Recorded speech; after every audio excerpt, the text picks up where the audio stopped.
અગાઉ આપણે લોહીના સંબંધો અંતર્ગત જોયું કે લોહીના સંબંધોમાં અલગ અલગ પ્રકારે આપણને અલગ અલગ ઉદાહરણો પૂછાતા હોય છે, જેમ કે વર્ણન આધારિત, કે જેમાં ABCDનો કોઈ મૂળાક્ષરોના ઉપયોગ દ્વારા કે A Bની બેન છે, B એ Cનો પુત્ર છે, એવા કોઈ પ્રશ્ન હોય છે.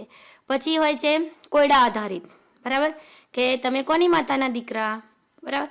ત્રીજી વાત કરી હતી આપણે ગાણિતિક ક્રિયાઓ, કે A ગુણ્યા B નો અર્થ એવો થાય છે કે A Bના પિતા છે. આવી રીતે અલગ અલગ પ્રકારે આપણને અલગ અલગ ઉદાહરણો પૂછાવાની શક્યતા રહેલી છે. લોહીના સંબંધોમાં આજે આપણે બીજા પ્રકારના ઉદાહરણો જોઈએ છે. એમાં પહેલું ઉદાહરણ આપણને આપેલું છે કે જો N એ A ની બહેન છે. શું આપેલું છે? N એ A ની બહેન છે અને A B ની પત્ની છે, B M નો પુત્ર છે, તો A M ની શું થાય? રકમમાં આપણને શું આપેલું છે? જોઈએ. N એ A ની બહેન છે અને A B ની પત્ની છે, B એ M નો પુત્ર છે, તો એ વ્યક્તિ છે એ M નો શું થાય? ઓપ્શનમાં આપણને આપેલું છે A છે પુત્રવધુ, B છે સસરા, C છે પુત્રી અને D છે પિતા. એટલે કે આપેલા ઓપ્શનમાંથી કયો જવાબ આવશે? અગાઉ આપણે જેમ જોયું છે એવી જ રીતે સૌપ્રથમ શું કરવાનું છે? સરસ, અગાઉ આપણે શીખી ગયા છે કે રકમની વિગત વાંચતા જશું અને ડાયાગ્રામ દોરતા જઈશું. તો સૌ પહેલા આપણને વિગત આપી છે એ જોઈએ, જેમાં આપણને આપ્યું છે કે N એ A ની બેન છે. તો પહેલા આપણે લખીશું N, કોની બેન છે? A ની. તો N થી A. અગાઉ આપણે પ્રાથમિક માહિતીમાં ધ્યાન રાખવાનું કીધું હતું કે ભાઈ બહેન હોય તો આપણે કઈ ધરી પર દોરવાના છે? આડી ધરી પર. પુત્ર પુત્રી નીચેની ધરી પર, અને પિતા અથવા માતા અથવા દાદા હોય તો આપણે ક્યાં દોરવાના છે? ઉપરની બાજુએ દોરવાના છે. તો એ માહિતીના જ આધારે ડાયાગ્રામ તૈયાર કરીએ. N એ A ની બેન છે. ઓકે, N એ A ની બેન છે. જુઓ, એટલે N કોણ છે? બેન છે. કોની? એની. તો શું કરીશું? બેન છે એટલે એ સ્ત્રી છે. તો શું કીધું તું? સ્ત્રી હોય તો આપણે શું કરવાનું? સરસ, સ્ત્રી હોય તો આપણે એના પર ગોળ કરી દઈશું. ઓકે, આટલી વિગત કરી. હવે આગળ જોઈએ. આગળ આપણને આપ્યું છે કે A એ B ની પત્ની છે. A એ B ની પત્ની છે. તો એથી આગળ B નો સંબંધ બતાવીએ. ચલો હવે યાદ કરો, પતિ પત્ની માટે આપણે શું કરવાનું હતું? સરસ, પતિ પત્નીનો સંબંધ દર્શાવવાનો હોય તો આપણે થોડી કર્વવાળી રેખા કરવાની, જેથી ભાઈ બહેન અલગ પાડી શકીએ. ઓકે, તો A એ B ની પત્ની છે એ દોર્યું. સરસ, ચલો. તો A એ B ની પત્ની છે, તો એ પત્ની શું થઈ? એ સ્ત્રી, તો એના પર પણ ગોળ કરી દઈશું. અને B ની પત્ની છે તો B શું થયા? પતિ એના. એટલે પુરુષ બતાવીશું તો પુરુષ માટે આપણે શું કરવાનું હતું? ચોરસ. તો B ઉપર આપણે ચોરસ કરી દઈશું. આટલી વિગત આપણે જે આપી છે એ પ્રમાણે તારવી. હજી આગળ આપણને શું આપેલું છે એ જોઈએ. આગળ આપણને આપેલું છે કે B એ M નો પુત્ર છે. B કોનો પુત્ર છે? M નો. તો M છે એ B ના શું થશે? માતા અથવા પિતા. કેમ કે આપણને આટલી વિગતમાં હજી ક્લિયર છે નહીં, બરાબર. તો B છે એ M નો પુત્ર છે, તો એના પિતા અથવા માતા છે. તો B ના માતા અથવા પિતાને આપણે ક્યાં દોરીશું? ઉપર. ઓકે, હવે ફરીથી રકમ મુજબ ડાયાગ્રામ જોઈ લઈએ. ચલો, N એ A ની બેન છે, A એ B ની પત્ની છે, B છે એ M નો પુત્ર છે. હવે M કોણ છે? માતા છે કે પિતા? એ આપણે નક્કી કરી શકતા નથી. હવે ડાયાગ્રામ ઉપરથી આપણે હવે જવાબ શોધવાનો છે કે A છે એ M ની શું થાય? તો તમે જોઈ શકો છો ડાયાગ્રામ ઉપરથી M થી A સુધી તૂટક તૂટક રેખા દોરો અને જુઓ. જુઓ, ઓકે, દોર્યું. હવે જુઓ, M નો પુત્ર કોણ છે? B, અને B ની પત્ની કોણ છે? A. એટલે કે પુત્રની પત્ની. ઓપ્શનમાંથી શું આવશે? M વ્યક્તિના પુત્રની પત્ની એ છે એ M ની શું થશે? તો આપેલા ઓપ્શનમાં એ પુત્રવધુ છે એ આપણો જવાબ થશે. તો આવી રીતે વર્ણન આધારિત આપણને લોહીના સંબંધોમાં પ્રશ્ન પૂછાવાની શક્યતા હોય છે. આવી રીતે ડાયાગ્રામ દોરતું જવાનું અને સંબંધ તારવતું જવાનું. આગળ હવે આપણે બીજું ઉદાહરણ જોઈશું. આગળનું ઉદાહરણ આપણું થોડુંક અલગ છે. અત્યાર સુધી આપણે વર્ણન આધારિત દાખલા જોયા. હવે આપણે જોવાના છે વ્યવહારુ, એટલે કે કોયડા આધારિત. રકમમાં આપણને આપેલું છે કે તમે કોની માતાની દીકરીના દીકરા. તમે કોની માતાની દીકરીના દીકરા? ઓપ્શનમાં છે એ મામાની, બી કાકાની, સી ભાઈની અને ડી બહેનની. આપેલા ઓપ્શનમાંથી કયો જવાબ આવશે? જેમ અગાઉ કર્યું છે એ જ રીતે સૌ પહેલા આપણે ડાયાગ્રામ દોરીશું. ચલો, રકમમાં આપણને આપ્યું છે તમે, તો આપણે તમે એક લખી દઈશું. બરાબર, તમે એક આપણે લખી દીધું. ઓકે, આગળ આપણને આપ્યું છે કોની માતાની. કોની એટલે આપણી જોડે અહીંયા વ્યક્તિ કોઈ સ્પષ્ટ છે નહીં અત્યારે હાલ. બરાબર, એટલે આપણે કોઈ એક એક્સ વ્યક્તિ ધારી લઈએ છીએ. તમે પછી કોની, તો એક્સ વ્યક્તિ આપણે ધારી લઈએ છીએ. ઓકે, હવે આગળ વાંચીએ કે કોની માતાની, માતા દર્શાવીએ આપણે ઉપર. દીકરીના દીકરા એટલે માતાની દીકરી, તો એ આપણે પાછું નીચે દર્શાવીશું. ઓકે, તો તમે કોની એટલે વ્યક્તિ સ્પષ્ટ નથી એટલે આપણે અત્યારે હાલ ત્યાં એક્સ રાખીએ છીએ. એમની માતા દર્શાવીશું, એમની દીકરીના દીકરા કોણ? તમે, એટલે દીકરીનો દીકરો કોણ છે? તમે છો. તો ડાયાગ્રામ જુઓ, ડાયાગ્રામમાંથી ફરીથી જુઓ. તમે છો, એક્સ વ્યક્તિ છે, એની માતા છે, એની દીકરી અને એના દીકરા. તો ઓપ્શનના હવે આપણે જોઈએ. ઓપ્શનમાં આપણે આપેલું છે એ મામાની, બી કાકાની, સી ભાઈની અને ડી બેનની. તો ચાલો આપણે પહેલો ઓપ્શન મૂકીએ કે મામાની. એક્સ વ્યક્તિ છે ત્યાં મામા મૂકીએ. તો મામાની માતા છે એ કોણ થશે? તમારી માતાની પણ માતા થશે. બરાબર, મામાની માતા છે એ તમારી માતાની પણ માતા થશે. અને માતાની દીકરી, મામાના માતાની દીકરી એ શું થશે? એ તમારી માતા થશે. અને દીકરા એના તમે. તો અહીંયા આપણો એ ઓપ્શન છે એ શું થાય છે? આપણો જવાબ થાય છે. બીજા ઓપ્શન પણ જરા ચેક કરી લઈએ. કાકાની, કાકા કોની સાથે સંબંધિત છે?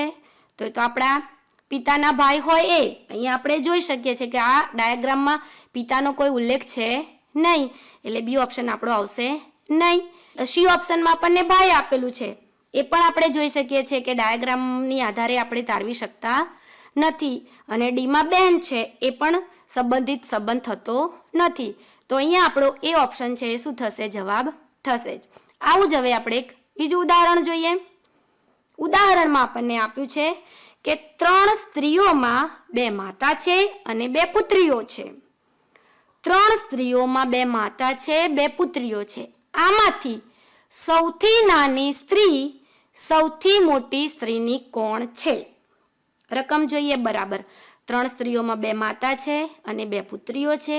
આમાંથી સૌથી નાની સ્ત્રી એ સૌથી મોટી સ્ત્રીની કોણ છે? ઓપ્શન જોઈ લઈએ. ઓપ્શનમાં આપણને આપેલું છે એ દાદી, બી પૌત્રી, સી માતા અને ડી પુત્રી. એટલે આપેલા ઓપ્શનમાંથી આપણો જવાબ શું આવશે એ આપણે તારવવાનો છે.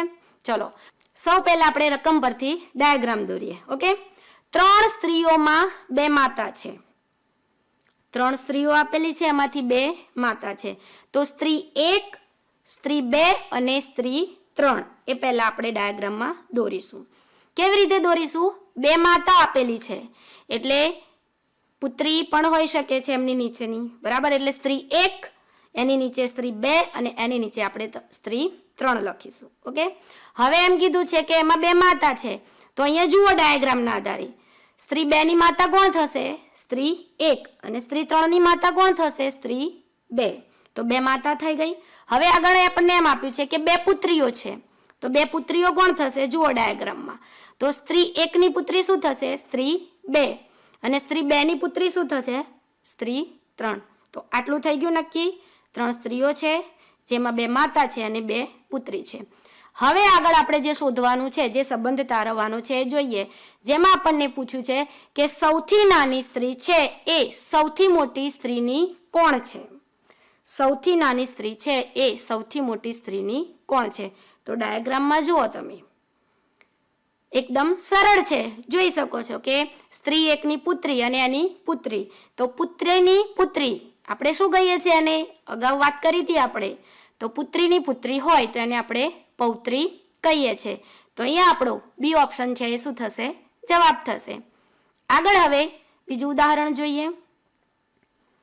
ઉદાહરણમાં આપણને આપેલું છે કે ફોટોગ્રાફમાં એક પુરુષ તરફ આંગળી ચીંધીને દીપકે કહ્યું કે ફોટોગ્રાફમાં એક પુરુષ તરફ આંગળી ચીંધીને દીપકે કહ્યું, તેનો એકમાત્ર ભાઈ એ મારી પુત્રીના પિતાનો પિતા છે, તો તે પુરુષ દીપકને શું થશે? ફોટોગ્રાફ છે, એમાં એક પુરુષ તરફ દીપક આંગળી ચીંધી છે અને કહે છે કે તેનો એકમાત્ર ભાઈ એ મારી પુત્રીના પિતાનો પિતા છે, તો તે પુરુષ દીપકને શું થશે? ઓપ્શન જોઈ લઈએ. તો ઓપ્શનમાં એમાં છે દાદા, બી છે પિતા, સી છે સાળો અને ડી છે કાકા. એટલે કે આપેલા ઓપ્શનમાંથી કયો જવાબ આવશે? હવે આપણે ડાયાગ્રામ દોરીશું. રકમ પરથી હવે આપણે ડાયાગ્રામ દોરીશું. રકમમાં આપણને આપેલું છે કે એક ફોટોગ્રાફ છે અને એ ફોટોગ્રાફ તરફ દીપક આંગળી ચીંધે છે.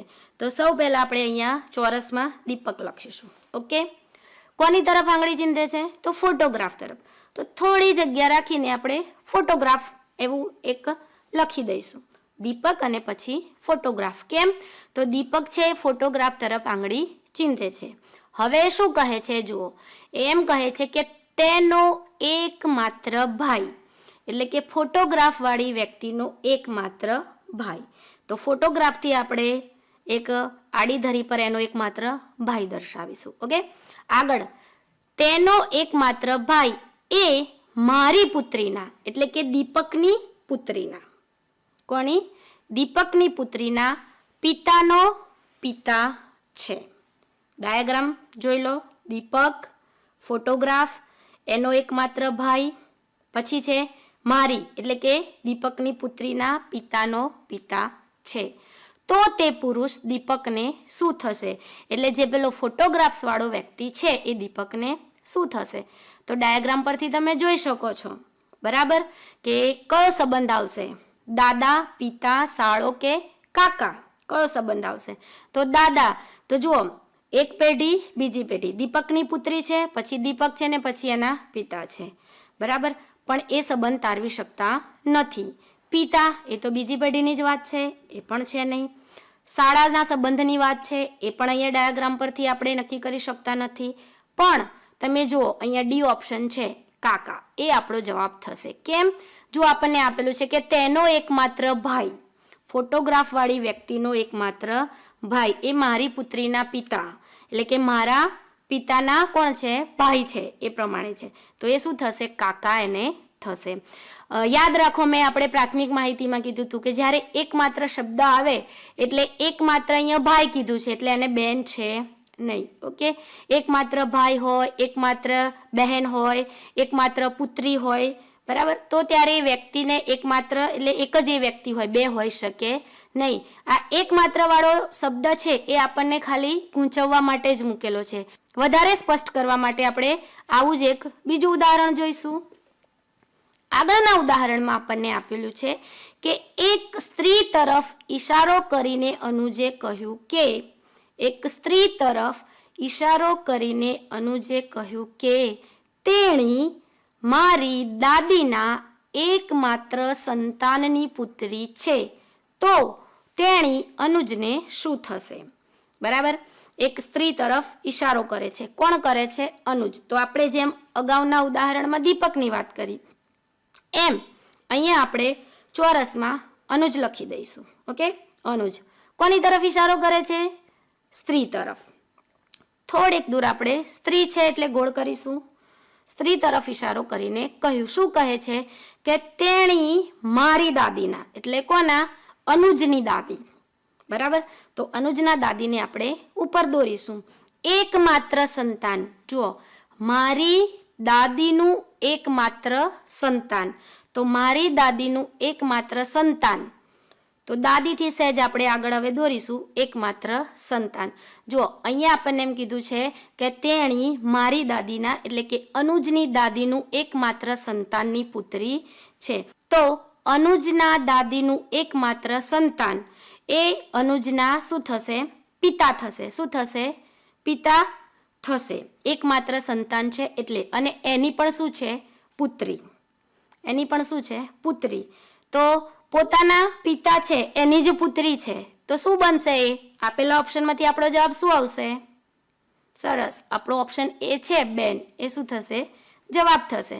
આગળ હવે આને જ વધારે સમજવા બીજા વ્યવહારુ એટલે કે કોયડા આધારિત લોહીના સંબંધમાં ઘણા બધા અલગ અલગ ઉદાહરણ પૂછાય છે. એવું જ બીજું ઉદાહરણ લઈએ, જેમાં આપણને આપ્યું છે કે એક ફોટા તરફ આંગળી ચીંધીને મંત્રએ કહ્યું કે એક ફોટા તરફ આંગળી ચીંધીને મંત્રએ કહ્યું કે એની માતાનું એકમાત્ર સંતાન મારા પિતાનો એકમાત્ર પુત્ર છે. તો મંત્ર કોના ફોટા તરફ ઈશારો કરી રહ્યો છે? ઓપ્શનમાં આપણને આપેલું છે એ ભાઈ, બી પોતે, સી પિતા અને ડી ભત્રીજો. આપેલા ઓપ્શનમાંથી કયો જવાબ આવશે? ડાયાગ્રામ દોરીએ, પ્રશ્નને ઉકેલીએ એટલે આપણને સંબંધ મળશે. તો હવે ડાયાગ્રામ દોરીશું. કોણ પૂછે છે? કોણ ફોટા તરફ આંગળી ચીંધે છે? મંત્ર. તો આપણે અહીંયા ચોરસમાં લખી દઈશું મંત્ર. કોના તરફ આંગળી કરે છે? એક ફોટા તરફ. થોડેક દૂર આપણે ફોટો એવું લખી દઈશું. ઓકે. હવે શું છે? એની માતાનું એકમાત્ર સંતાન. ફોટા તરફ આંગળી ચીંધીને મંત્ર કહ્યું કે એની માતા એટલે કે ફોટાવાળા વ્યક્તિની માતા, એની ઉપર દર્શાવીશું, ફોટાની ઉપર. ઓકે. એનું એકમાત્ર સંતાન એટલે એ ફોટાવાળી વ્યક્તિ, બરાબર. એકમાત્ર સંતાન મારા પિતાનો એટલે કોના? મંત્રના પિતાનો એકમાત્ર પુત્ર છે. મંત્રના પિતાનો એકમાત્ર પુત્ર છે. તો મંત્ર કોના તરફ ઇશારો કરી રહ્યો છે? હવે તમે સમજી જ ગયા હશો. સરસ. મંત્ર પોતાના તરફ એટલે કે પોતે જ છે. કેમ કે અહીંયા આપણને શું આપેલું છે? એની માતાનું એકમાત્ર સંતાન એ મારા પિતાનો એકમાત્ર પુત્ર છે. એકમાત્ર એટલે એ વ્યક્તિ પોતે એક જ છે. તો અહીંયા આપેલા ઓપ્શનમાંથી બી એ આપણો જવાબ થશે. તો વિદ્યાર્થી મિત્રો, લોહીના સંબંધ અંતર્ગત આપણને વિવિધ પ્રકારના અલગ અલગ ઉદાહરણો પૂછાતા હોય છે, એમાંનું આ એક ઉદાહરણ હતું. તો વિદ્યાર્થી મિત્રો, આ પ્રકારે લોહીના સંબંધમાં આપણને એક તો વર્ણન આધારિત, કોયડા આધારિત અથવા ગાણિતિક ક્રિયાઓના આધારિત કોઈ પણ ઉદાહરણ પૂછાવાની શક્યતા રહેલી છે. પણ ગભરાવાનું નથી. ડાયાગ્રામ દોરીશું, સંબંધ તારવીશું ને જવાબ મેળવીશું. જોયું ને વિદ્યાર્થી મિત્રો, લોહીના સંબંધો આપણે કેવી રીતે તારવ્યા? જે આપણને અટપટું લાગતું હતું, કેવી રીતે ઉકેલીશું સમજાતું નહોતું, પણ કેવું સરળ છે. ડાયાગ્રામ દોરો, સંબંધ તારવો અને જવાબ મેળવો.